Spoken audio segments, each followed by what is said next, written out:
Super excited. Thank you so much, Nicole. Super excited to be connecting with you. As Evie has mentioned, I help to lead our brand partnerships here based in Texas. Excited to learn a little bit more about you. Obviously, the topic today is women in marketing and leadership. And so would love to just hear a little bit more about you and your current role at the Four Seasons. Well, thank you so much for having me today. It's really exciting to speak with you and everyone else who's listening in. So I have the privilege of owning and leading an amazing team across the entire commercial global operations on innovation at Four Seasons. So really looking at how can we achieve our vision and mission as a team, and really think about how do we work and how do we innovate on our technology, our people, our processes, and to really be that most guest-centric, digitally driven luxury organization. That is awesome. So you cross multiple teams being as innovation. So would love to hear a little bit more as a leader, and especially specifically a woman leader. You are always having to develop your skills, right? Your skills, your abilities. You're the reason why you're in the role that you are is because you've had to continuously grow. And so would love to hear a little bit more about some of the things that you've been doing to kind of grow your skills and abilities this first half of 2022. That's a fantastic question.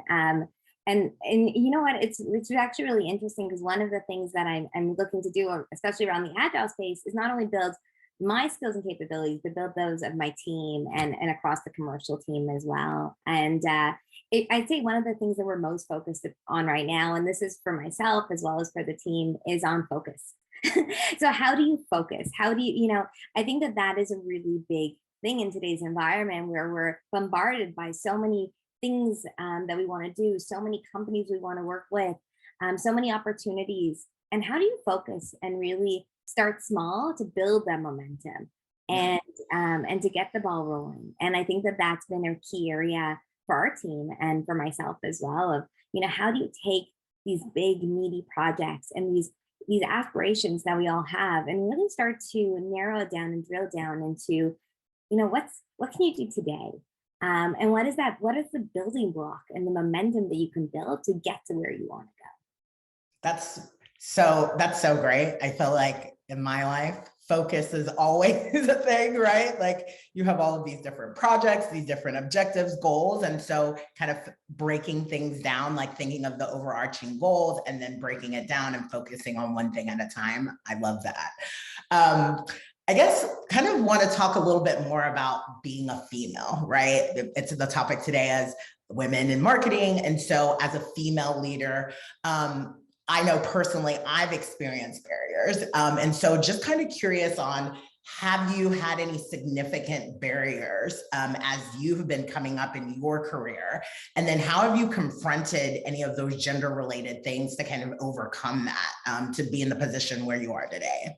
I think that's a fantastic question. And I think I assume that, everyone faces these, right? Everyone faces these barriers and these transition points within your career. And one of the key moments that I think about is a senior executive once saying to me that I had pointy elbows. And I wasn't quite sure how to take that. And, especially as a female, would they say that to a male counterpart? And it wasn't in my current organization, it was in a previous one. And really, I think one of the biggest things we can do is kind of leaning in to our teams and to our people, and developing their strengths and looking at, okay, well, what does that really mean? And that, okay, well, that means you're a driver and you want to get things done. Yeah. Amazing. Now, how do we help channel that? And I think that that's, to me, as we support our team members and as we support our teams and as we give messages, it was a female leader who said that to me. And would she have said that to a male counterpart? I don't believe so. And I think that, one of the key things is truly about being authentic. And I think, where there's a barrier, where there's a one window closes, a door typically opens. And it's about truly leveraging yourself and believing in yourself and your capabilities, which is usually what opens up the next door. And I think, definitely throughout my career, there's been barriers. I think whether that's when you leave and you go on mat leave. And you know what is that experience like coming back into an organization? And I've been very lucky that, you know, my previous all my organizations have been supportive in the past, but I think there's always, you know, I think there's always going to be those barriers, and it's about how do you navigate them, and knowing that, you know, the role in which you can create roles for yourself and create opportunities for yourself. I love that, the pointy elbows. I also love the fact that you said being authentic, and you know, no matter what, if there's a barrier, you can always jump over it, right? And so you are a prime example of being able to navigate those barriers and leaning in on teams. So I love that response as well. I guess kind of staying on the career path and just learning a little bit more about you as a leader in marketing as well. What are some of the patterns that you've noticed over the years about women at work and things that we should be doing to advance our careers? Because we talk about like barriers and challenges, but are there things as women that we should be doing more to set ourselves up for leadership positions such as yourself? Definitely. I think one of the first things that, you know, early on in my career that I learned was the importance of mentorship and sponsorship. And that is something that I would highly recommend to anybody at any stage in your career, is really looking for those mentors, those coaches, and those sponsors. And they're actually all three different roles. And being clear on what are your expectations of others as you go through those, you know, and find those people who are going to be your advocates, those people who are going to be the ones who are standing up in the room when you know, people are having those conversations about performance, and can speak to your performance, and can speak to, you know, you as a person and what you're trying to drive. And it's having those cheerleaders becomes so important within any organization, whether it's small or large. I started my career in the agency world back, you know, over 15 years ago now, and you know, then went into management consulting and telecommunications, and now in hospitality. And it doesn't matter what industry you're in, it truly is about how are you working with the people around you, and how are you really getting the support and the building the connections with those senior leaders and people in different departments across your organization that can help really steer you, and not only people within your organization, but people outside of your organization as well. So looking at, you know, for people that you admire that can be thought leaders, and you know, really good coaches, and sounding boards for things that you're trying to achieve, and you can learn from their experience.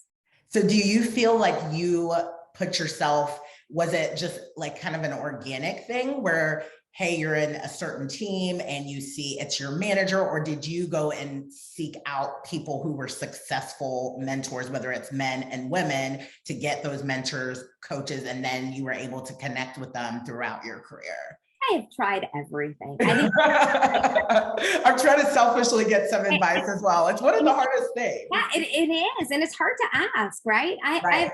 I've tried multiple different ways, and I think sometimes it depends on that person, because sometimes people feel bad saying no, or they feel bad defining it. And so I've openly asked, you know, 2 levels up, and said, you know, I love the way you lead. Could you be my mentor? And you usually get a yes. I think people are really, I think sometimes there's that fear, especially as you're more junior in your career, of asking. And I'd say to not be afraid to ask, because people are there. People want to support you. People want to build up, you know, people at all levels within the team. And I think that it's such an honor to be asked, right? To be somebody's mentor. I'd say, you know, from a mentorship perspective, whether it's internal or external, that definitely is like an asking relationship, and really defining what is it that you want to get out of that mentor relationship. So what I learned throughout my career has really been about defining what are your outcomes that you're looking to achieve, and being very clear about what your expectations are. Yeah. And then working through those. So always having an agenda when you're going in, or having a situation that you want to discuss and get their perspective on. The same I think would be from a coaching perspective too. You know, I think organizations now more so than ever beforehand are leaning into executive coaches and leaning into how to support the team with building up your management experience and your leadership capabilities, and so clearly defining what are the things that you need to work on, and having an agenda and building the plan to then do that. And I'd say the third area, which is sponsorship, is actually probably the hardest, because that is the most organic, and that is truly developed through proving yourself and relationships that you build, and they, those people become your sponsors. But that's oftentimes the hardest, for at least I've experienced, is the hardest one to really start to build, because it takes time. Yeah. And it takes, that authenticity, and really developing those relationships to start building up the sponsors. I love that. Mentorship, coaching, and sponsorship, and seeking those out, putting yourselves in positions and never being afraid to ask. I think that's sound advice for any of us to follow. Awesome. I guess kind of we'll just kind of continue again more on the topic of, women and in their careers. So how should women support other women in their organizations? I feel like, and I feel like I'm in a great position right now where I'm at an organization of women who do support each other, but I've also seen kind of the opposite, right? Like, whether if you are a minority and there's only a few of you and you're kind of doing your own thing, like, so how do you encourage your team, and how do you in general for women to kind of support other women as they're trying to climb their career ladders as well? That's a great question. I think every organization does it differently. So in other organizations I've been in, there's been women's groups that I've been part of where you have, these women at different levels who are coming together to really learn from one another. And we had awards where you were celebrating, women with different backgrounds and at different levels for the things that they were achieving. I've been in organizations where there's been coaching opportunities where there's almost like a matchmaking, where you matchmake with different levels and different women in the organization to learn from one another. But I truly believe that whether it's a big corporate initiative or something that you do yourself, it's really about it's about building those connections, right? It's about really looking to see how you can, I think we've all been in the same situation. Like we've all kind of been through, we all face similar barriers. We all face similar constraints, and it's about how do you connect with one another on those things. And typically what I find is you're not alone. Yeah. And I think that message is so strong and so powerful, that in the power of connection, you realize that when you're feeling a certain way, you're actually not alone in feeling that, and it's easier to navigate when you feel like you're not alone. Yeah.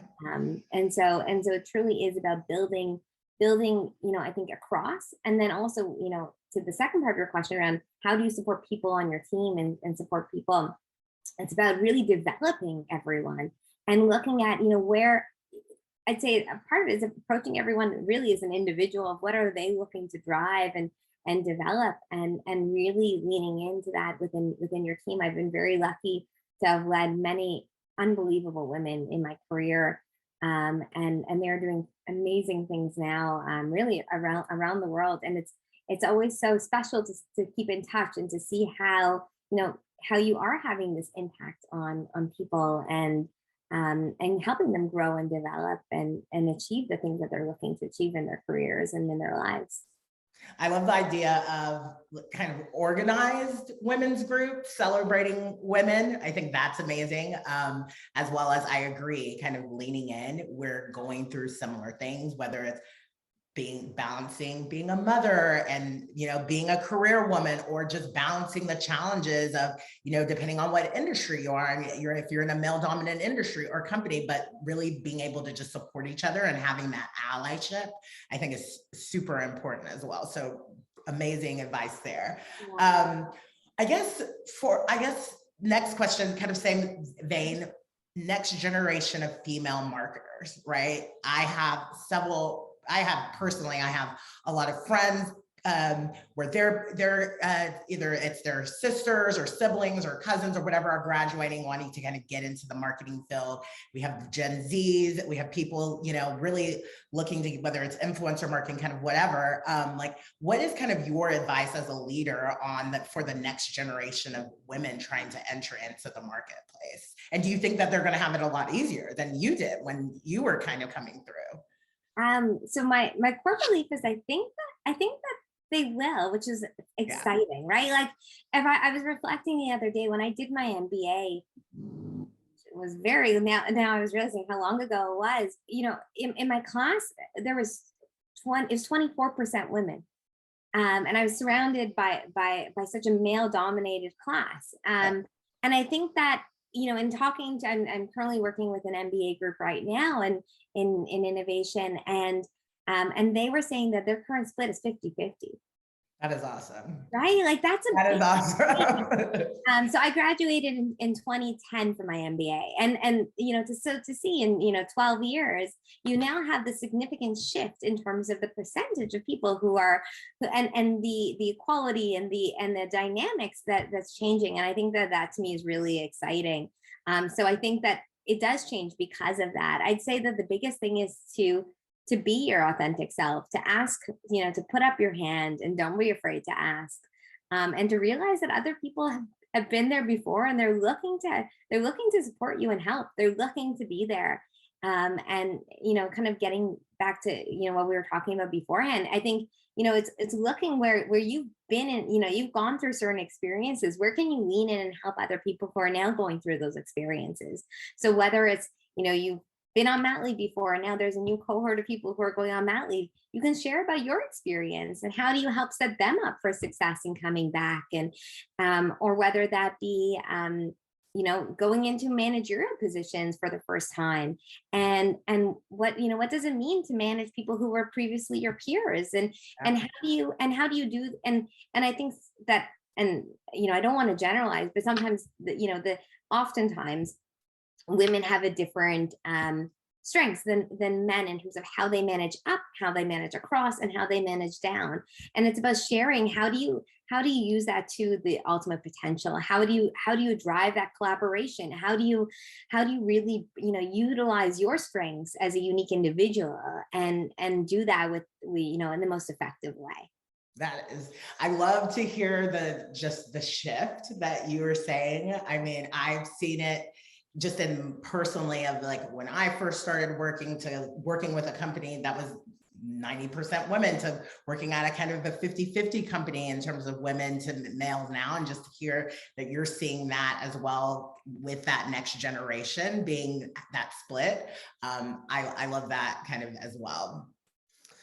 Awesome. So I'm going to kind of shift a little bit, and I want to talk about travel, because I mean, we know travel is back. It is back. Flights are expensive. Hotels are getting booked up. And so you, as part of the innovation team, and as every industry we know was really hit when it came to COVID, being COVID related. And so I want to understand a little bit more, and it's kind of a general question as well, you know, how has your team had to be agile and shift during COVID? And kind of what are some of the things that you guys are doing differently than you were doing before? That's a great question. So yes, definitely, you know, hospitality was significantly impacted during COVID. I think one of the biggest opportunities that gave us was really the ability to kind of lean into areas that maybe we hadn't taken the time to do beforehand, and really look at how do we innovate? How do we improve the guest experience in these places? And how do we really transform parts of our organization and build in new capabilities that we otherwise wouldn't have done? And I think that that's been really exciting and energizing for the team, as we're now, you know, on this end of things a couple of years later, around, you know, how do we truly continue to enhance the guest experience? And what are the shifts in the guest experience? How are the demographics changing? And I think that, you know, to your question before about, you know, people coming in the work environment, I think that that's consistent across, our guests as well. Our guests are changing, and the people who are looking for luxury travel are changing. And how do we continue to adapt to meet their needs and to be, very focused on what are they looking for in their travel experiences, what matters to them, and really continue to innovate ourselves to help achieve those things. And whether that be, with a few years ago, we launched our chat feature, which is, I'm not sure if you used it, but it's an incredible, feature that enables you to, through your phone, to be able to connect with the people at the hotel. So when you're staying on property, you have this one-to-one connection. And it's about how do you utilize technology to enable that human connection is to me what's so fascinating. I love that, focusing on guest experiences and kind of making that personal connection. I have been to a couple of Four Seasons. My favorite one is the one in Maui. That feature was not available when we went, but amazing to hear that now. I'm curious, you're mentioning demographics shifting, or maybe, trying to figure out what the new demographic is in this new post-COVID world. Have you seen that your marketing, from a marketing standpoint, are you guys are you doing anything differently, or are you more similar to what you said earlier? Like, are you zeroing in and focusing on some of the things that you were doing before that were working? I know here at Influential, we've seen super massive growth in terms of influencer marketing across all verticals, specifically in travel. And so curious on, what some of your key marketing channels that you guys have been using, and if an influencer is a part of the mix as well. So influencer is definitely a part of the mix. And I would definitely say, stay tuned. I do, yes, like we are leaning in and focusing on certain areas, but we're also evolving as a brand, and looking at, how do we really drive, that connection and that relationship that you have with one another. And I think that to me is really exciting, is, as a brand, we're really about the love for our guests, and how does that come through across the entire guest experience. Awesome. I guess, what are some of the trends that you're seeing in the travel industry? And I know we're kind of coming up on time, and I want to make sure we don't have questions as well, but I would love to hear about some of the trends that you feel like it can kind of be either trends that weren't there before, right? Travel trends that weren't there before that you see are sticking around, or just trends in general that you're seeing coming into this new travel season.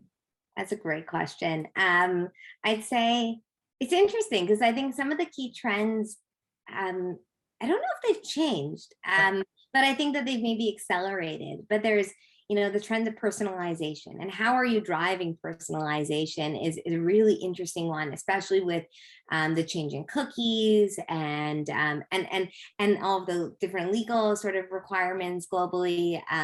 I think that the notion of personalization has been something we've been talking about for the last decade, but the nature in which how that gets really built out, and then also what people expect continues to change. And I think that that's a fascinating area. I think, another one of the key trends that I've seen is really around, how to build like the connections with people, and what does that look like, that the notion of connection.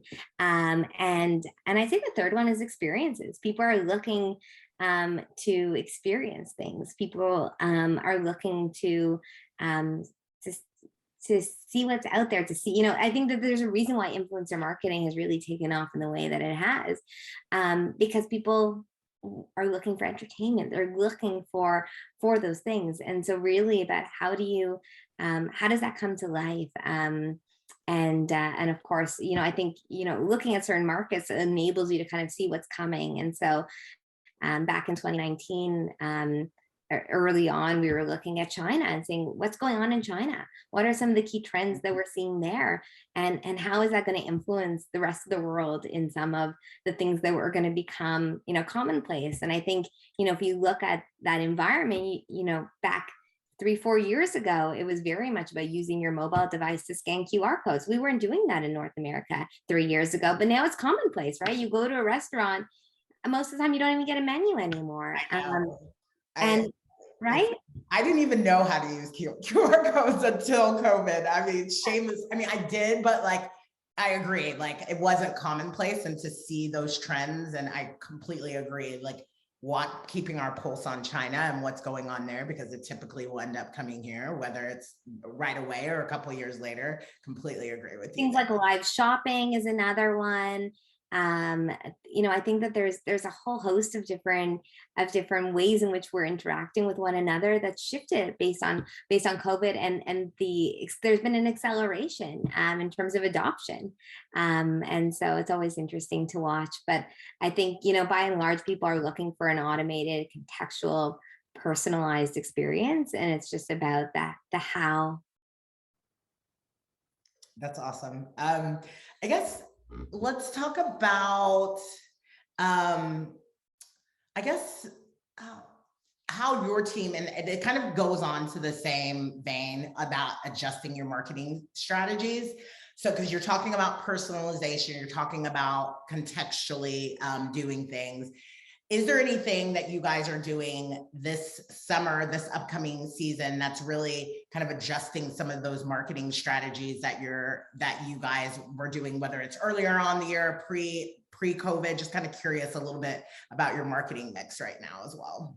Yeah, I think one of the things we're looking at is exploring new channels from a marketing perspective, and seeing how we continue to be authentic to the brand and with our guests, and how does that come to life? Awesome.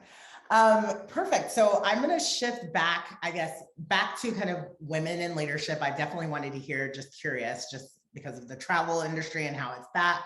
But would love to understand a little bit more about what you are getting excited about, whether it's in your team, as in your leadership role. Would love to kind of hear a little bit about what's going on with your team and some of the exciting things that you might be working on as well. Yeah, so some of the exciting things that we're working on in our team is really looking at.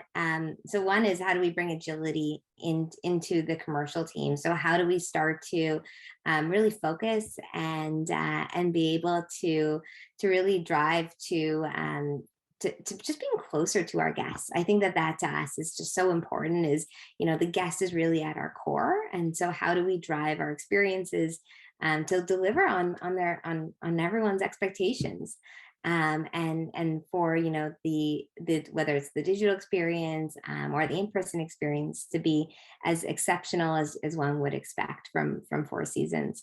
I'd say another area is really looking at and then how do we take that, and then how do you optimize that across the entire guest journey? So lots of exciting things that we're working through, and looking at how do we continue to evolve as a company. And that's amazing. And are there any other, I guess another question, kind of, how are you guys keeping your pulse on? We understand from a travel perspective, hotels are always going to be core. Kind of, what are you guys doing in terms of the Airbnb and kind of those people of the world? How are you guys keeping your pulse on the competition as well? And how are you guys adjusting that, your marketing goals towards that? Or are you guys just kind of staying focused on the core of luxury and personalization? Just kind of curious on some of the key competitors, or it doesn't even necessarily need to be competitors, but what are some of the things that you guys are watching right now in the marketplace? Yeah, I'd say, I'd say everything, right? I think when you think about, a product such as ourselves, a product that is a luxury, a luxury hospitality experience, or even a retail experience, it's all about the experience. And I think regardless of industry, it's what are people's expectations of experiences. And so I think it's not only looking at the Airbnbs, and it's not only looking at the traditional competitors, but it's also looking externally at what are our luxury organizations doing? What are people's expectations when in those engagements and in those shopping experiences? And how do you And how do you bring that to life across any part of the experience? So, when you're staying with us, when you're on our website, if you're purchasing our mattress or our sheets on shop.fourseasons.com versus if you're, purchasing a hotel room and a stay or a residence or a retreat on our website. And regardless of what you're doing, or if you live with us at Four Seasons, how do you really, being authentic to the brand and really making sure that we're being consistent. That's awesome. And then I want to make sure, okay, I don't know if we have, because I don't know if we have any questions. I definitely still have more questions. I guess a couple of things that I'm kind of curious about is, Four Seasons in terms of growth strategy, whether it's marketing or just the resorts. Is there any kind of plans for growth in terms of Four Seasons going into the back half of 2022? We are always, adding new properties to our portfolio. We recently had some really exciting announcements of new properties that are opening, and quite a few that opened last year. So definitely, continue growing, and it's been really exciting seeing the brand continue to grow over the last few years. That is awesome. Awesome. And then I think we're almost at time. Oh, there. You actually have 3 or 4 more minutes. Okay. Do you have another question, Jessica? Because the world is your oyster right now. I mean, I have tons of questions. I'm like, go for it. I'm like, do I get to ask personal questions? No. You can ask me anything. Okay. Well, I mean, I guess just from obviously, like, you made really good delineation. There's the luxury traveler that's going for vacation. You guys also have residences, and then you also kind of have, the spa, the golfers and things like that. Because I know, just from personal experience, what are some of the core, when it comes to marketing, for whether it's, most people think of you guys as, from a traveling standpoint, how are you guys what's some of your key marketing channels to drive marketing acquisition for things like your residences or for your spa and your resorts and some of those memberships that sometimes people don't think about unless you're really close to a Four Seasons, for like the local consumer that's within a Four Seasons market? That's a great question. I actually would say that in addition, I think one of the most special things, with a lot of really special things about the brand, is also our food and beverage. So we have, I believe it's the most Michelin stars compared to any other hotel brand, and really, I think within our markets, they're destinations in and of themselves, and it truly is about creating that unique experience for, you're right, not only our guests, but our residents, or like the people who are local in the community. And how are we really being able to invite people into the brand in different ways? And so, definitely, as you spoke about, our food and beverage is one area, the spa is another area that's really becomes a local facet within different communities that our hotels are in. And then the third area really is now the ability to bring Four Seasons home with you with our retail. And so with shop.fourseasons.com, you're able to buy our mattresses, you're able to buy the sheets, you're able to buy and bring home pieces of Four Seasons, which is really exciting, right? So it's a different entry point into the brand.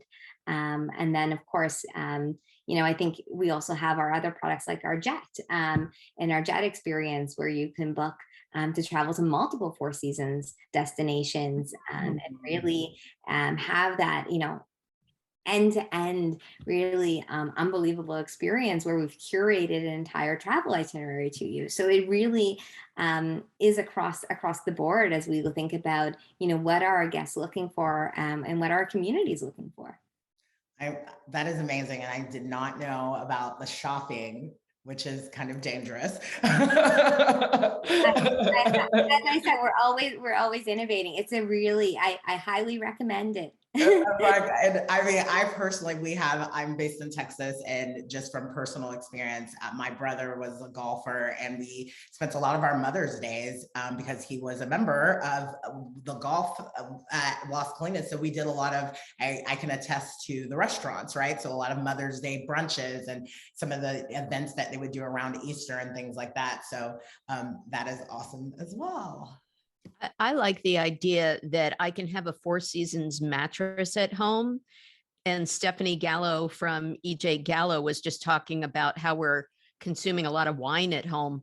I think it's a perfect combo. It is. Mattress, sheets, wine. Yeah. On your Four Seasons robe. Right. Put on your slippers, have your wine, and then Yes. exactly bring a little bit of luxury home with you. Yeah. Yeah. One more, Jessica?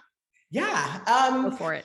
So I guess going personal for you, going into the back half of the year, is there anything that you are most excited about for your team going into the back half of the year as well, or even summer, because this is peak season for you guys as well. So just kind of personally for you.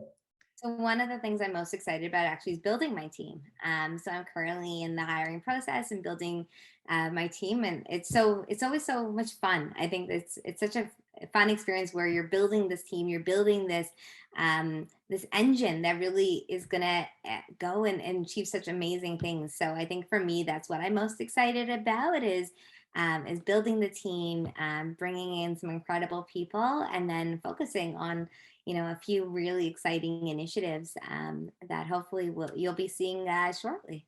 I'm excited. I'm going to be watching you in the background, and really, I mean, it was such a great conversation just around, your role as a leader, kind of some of the things and advices to women that are trying to be leaders as well. And then learning about Four Seasons and what your marketing initiatives and how you guys have kind of are doing in this post-COVID world. So I really appreciate your time, and it was fabulous getting to know you today. Getting to know you as well. Thank you so much for having me today. It's been a pleasure.